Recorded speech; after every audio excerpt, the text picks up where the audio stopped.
الحمد لله نحمده ونستعينه ونستغفره ونعوذ بالله من شرور أنفسنا ومن سيئات أعمالنا. من يهده الله فلا مضل له ومن يضلل فلا هادي له، وأشهد أن لا إله إلا الله وحده لا شريك له، وأشهد أن محمدًا عبده ورسوله. يا أيها الذين آمنوا اتقوا الله حق تقاته ولا تموتن إلا وأنتم مسلمون. يا أيها الناس اتقوا ربكم الذي خلقكم من نفس واحدة وخلق منها زوجها وبث منهما رجالا كثيرا ونساء، واتقوا الله الذي تساءلون به والأرحام إن الله كان عليكم رقيبا. يا أيها الذين آمنوا اتقوا الله وقولوا قولا سديدا يصلح لكم أعمالكم ويغفر لكم ذنوبكم، ومن يطع الله ورسوله فقد فاز فوزا عظيما. ألا وإن أصدق الكلام كلام الله جل وعلا، وإن خير الهدى هدى محمد صلى الله عليه وسلم، وإن شر الأمور محدثاتها، وإن كل محدثة بدعة، وكل بدعة ضلالة، وكل ضلالة في النار. ثم أما بعد أيها المؤمنون، فيقول الله عز وجل في كتابه: ذرهم يأكلوا ويتمتعوا ويلههم الأمل فسوف يعلمون. حديثنا إليكم اليوم أيها المؤمنون هو تكملة لسلسلتنا المتصلة التي سيقت تحت نظم آثار الذنوب وكثرة العيوب على لب وسويداء القلوب. فيا أيها الناس، اتقوا الله سبحانه، واعلموا أن العلائق عن الجنة عوائق، وأن الدنيا لا تصحب إلا بيقين أن تفارق. فأين الذين تمسكوا منها بالعهود والمواثق؟ مخلوقون ولكنهم نسوا الخالق، فأقبلوا على الدنيا بلب وقلب معانق، وعموا عن معايبها لأنهم نظروا إليها نظر معجب بها عاشق. فبينما هم في غمرات تلك المخارق ادهمهم من أمر الله طارق، ونزل بهم الخطب الفظيع الحالق، فانتزعوا من بين الأصدقاء والصدائق، وأنزلوا من القصور الشواهق إلى حفر مظلمة ضوائق. فتأملوا أيها المؤمنون، فتأملوا أحوالهم وتفكروا في مآلهم، وماذا قيل لهم وبما أجابوا الخالق، وتأهبوا لما حل بهم، فإنكم بهم لواحق. فإن من آثار الذنوب وكثرة العيوب على لب وسويداء القلوب طول الأمل وفساد العمل ونسيان الأجل. قال ابن القيم رحمه الله تعالى في كتابه الروح: وأما النفس الأمارة فجعل الشيطان قرينها وصاحبها الذي يليها، فهو يعدها ويمنيها ويقذف فيها الباطل ويأمرها بالسوء ويزينه لها ويطيل في الأمل. فطول الأمل هو نتاج سواد القلوب من آثار وأوضار الذنوب، فإذا حل بها طول الأمل ازداد القلب سوادا وامتلأ تلبدا واربدادا. لذلك قال ابن القيم رحمه الله تعالى في الفوائد: وطول الأمل مادة كل فساد، لأنه ينسي الآخرة ويصد عن الاستعداد لها. فطول الأمل هو حديث النفس بطول الحياة، وأن بينك وبين الموت مفاوز ومسافات، وما من إنسان على ظهر هذه الأرض إلا وترى أمله يفوق أجله، فربما كان أجل أحدنا 20 سنة فترى أمله يصل إلى 60 أو 70 سنة.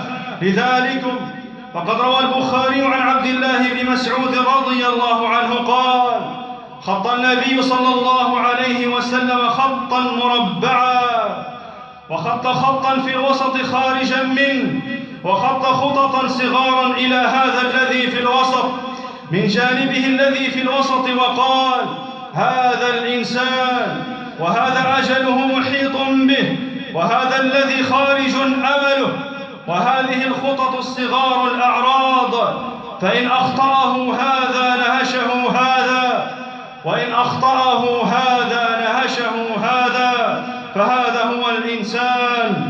لا تزال الآمال تصعد به وتنزل في رقاد وسهاد، ويهرم الإنسان وتأكل الأيام شبابه، ولكن يبقى أمله غضا قويا.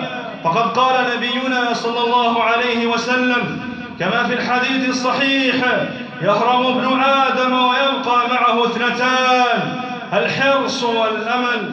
وقال صلى الله عليه وسلم كما في الحديث الصحيح: يهرم ابن آدم ويشب معه 2: الحرص على المال والحرص على العمر. فطول الأمل هو جبالة من جبالات الشيطان الرجيم يلقيها في طريق ابن آدم فيأسره بها ويجعله تحت النير كي يصرفه عن كل خير. قال بعض الحكماء: الأمل سلطان الشيطان على قلوب الغافلين. وقال الفضيل بن عياض رحمه الله تعالى: إن من الشقاء طول الأمل، وإن من النعيم قصر الأمل، ولله ذر من قال: إلى ما تغتر بالأمل الطويل وليس إلى الإقامة من سبيل، فدع عنك التعلل بالأماني، فما بعد المشيب سوى الرحيل. أتأمن أن تدوم على الليالي، وكم أفنين قبلك من خليل، وما زالت بنات الدهر تفني بني الأيام جيلا بعد جيل. وإنه لجميل وحسن أن نحمل في قلوبنا أملا لكي نعمر الكون بكل أنواع الخير.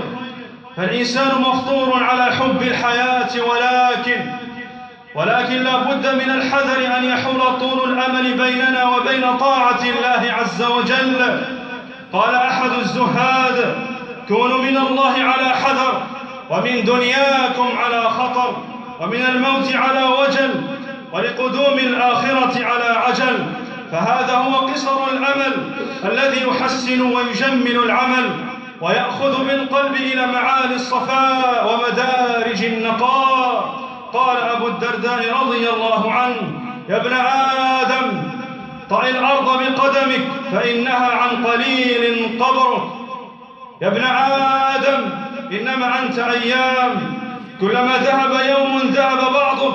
يا ابن آدم، إنك لم تزل في هدم عمرك منذ يوم ولدتك أمك. ثم استمعوا أيها المؤمنون، استمعوا إلى بعض من قصرت آمالهم فحسنت أعمالهم وتباركت آجالهم. فقد سئل سعيد بن المسيب رحمه الله تعالى فقيل له: كيف أصبحت؟ فقال: أصبحت أنتظر الموت على غير ميعاد. ورحم الله الخليفة الصالح هارون الرشيد، فقد قال وهو على فراش الموت: أريد أن أرى القبر الذي سأدفن فيه. فحملوه إلى قبره ونظر إليه فبكى، ثم التفت إلى أصحابه وأحبابه وقال: ما أغنى عني ماليه، هلك عني سلطانيه.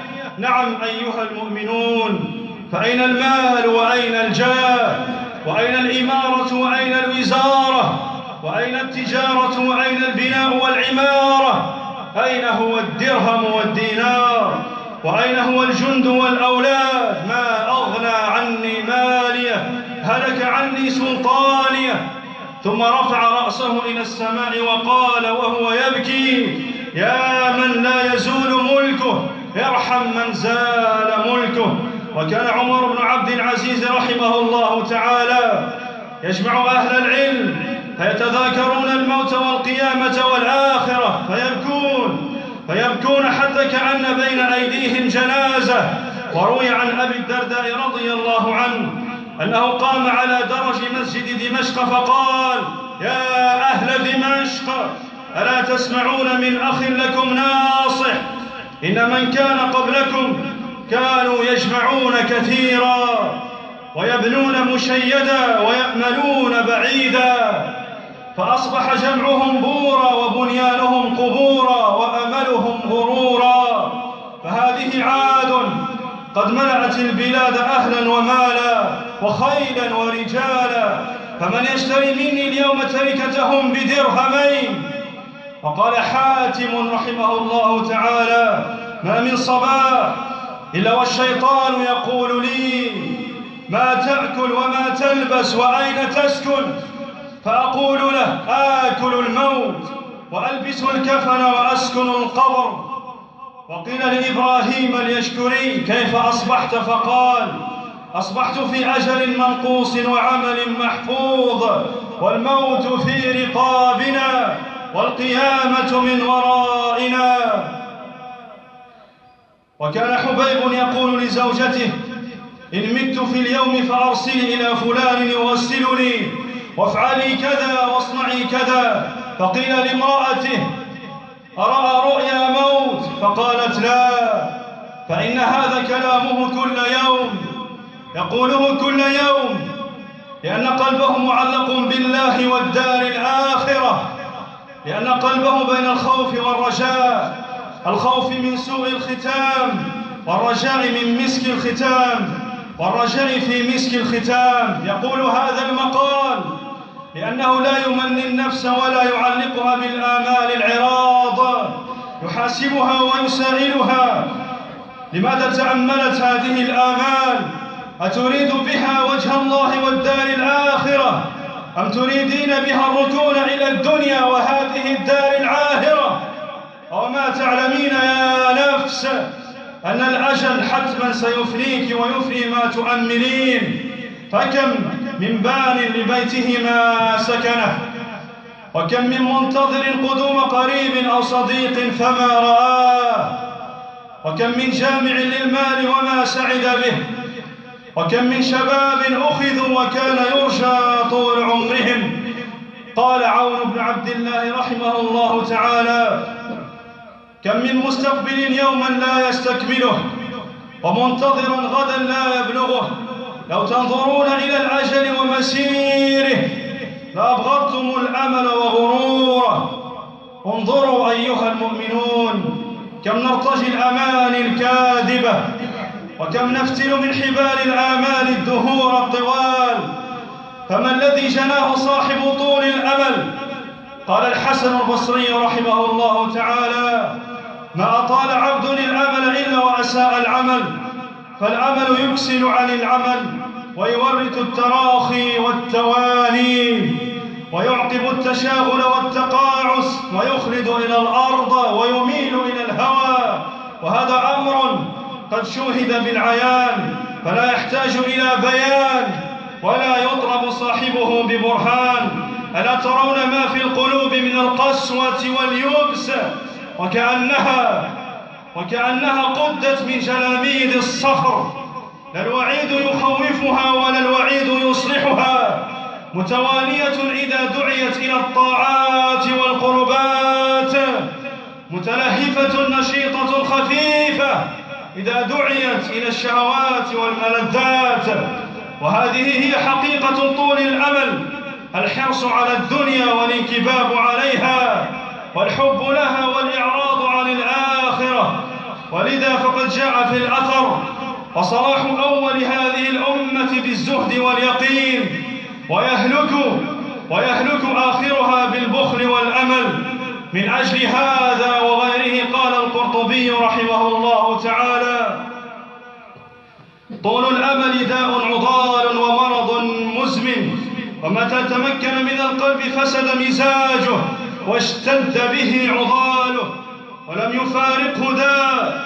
ولا نجح فيه دواء، بل أعيا الأطباء ويئس من برئه الحكماء والعلماء.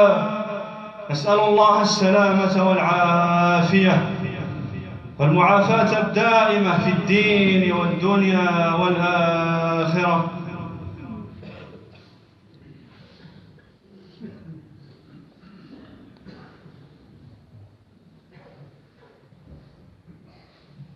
الحمد لله وكفى، وسلام على عباده الذين اصطفى من أهل الصفا، اشتعل بهم النور ومن طفى. معاشر المؤمنين، إن كثرة الذنوب واستحكام العيوب على لب وسويداء القلوب تجر إلى طول الأمل وفساد العمل ونسيان الأجل، فالقلب لا دواء يداويه ولا شيء يقيه ويحميه سوى قصر الأمل. وها هو نبينا صلى الله عليه وسلم يعلم أصحابه ويذكرهم بأن الدنيا لن تبقى لحي، وما لحي على الدنيا بباق. وأنا أدعوكم الآن وأدعو كل من أراد أن يستبين حقيقة قصر الأمل أن ينظر في هذا الحديث العظيم نظر من رفع عنه الحجاب وفتح له الباب، وأن يستمع سماع من أزيل وقره وخوطب به سره. فقد روى البغوي في معجم الصحابة وابن أبي شيبة في مصنفه عن الحارث بن مالك الأنصاري رضي الله عنه أنه مر برسول الله صلى الله عليه وسلم فقال له: كيف أصبحت يا حارث؟ قال: أصبحت مؤمنا حقا. فقال: انظر ما تقول، فإن لكل شيء حقيقة، فما حقيقة إيمانك؟ فقال: قد عزفت نفسي عن الدنيا وأسهرت لذلك ليلي وأظمأت نهاري، وكأني أنظر إلى عرش ربي بارزا، وكأني أنظر إلى أهل الجنة يتزاورون فيها، وكأني أنظر إلى أهل النار يتضاغون فيها. فقال صلى الله عليه وسلم: يا حارث عرفت فالزم، يا حارث عرفت فالزم. فهؤلاء القوم هم أمناء الأمة ومصابيح الظلمة، كان ذكر الموت في قلوبهم أقرب من الآمال في قلوب المؤملين. فتفكر يا مغرور في الموت وسكرته وصعوبة كأسه ومرارته، فيا للموت من وعد ما أصدقه ومن حاكم ما أعدله. كفى بالموت واعظا، وكفى بالموت مقرحا للقلوب ومبكيا للعيون ومفرقا للجماعات وهادما للذات وقاطعا للأمنيات. فهل تفكرت يا ابن آدم في يوم مصرعك وانتقالك من موضعك، إذا نقلت من سعة إلى ضيق، وخانك الصاحب والرفيق، وهجرك الأخ والصديق، وأخذت من فراشك وغطائك إلى قبرك، وغطوك من بعد لين لحافك بتراب أو رمال؟ فيا جامعا للمال ويا مجتهدا في البنيان، ليس لك والله من مالك إلا الأكفان. فاتقوا الله أيها الناس وتأهبوا للموت الذي ما طلب أحدا فأعجزه، ولا تحصن منه متحصن إلا أخرجه منه وأبرزه، ولا أمل مؤمل إلا قصره دون عمله وحجزه. فأي عيش صفى وما كدره، وأي قدم سعى وما عتره، وأي غصن علا وما كسره، وأي بناء أشيد وما دمره، وأي حبل أمل مد وما قصره.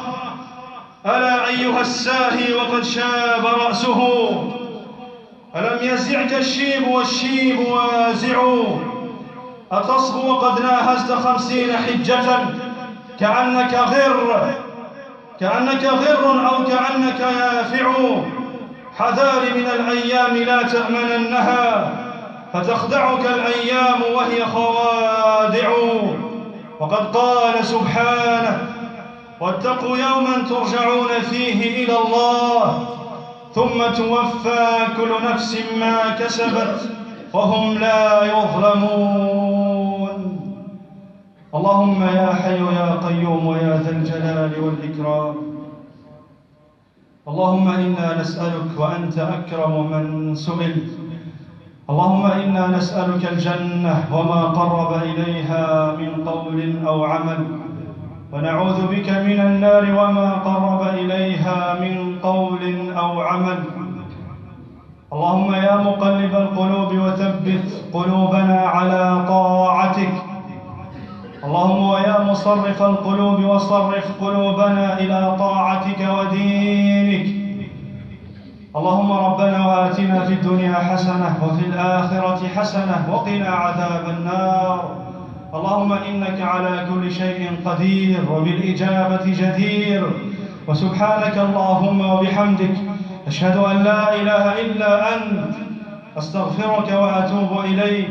وصلى الله وسلم وبارك على نبينا محمد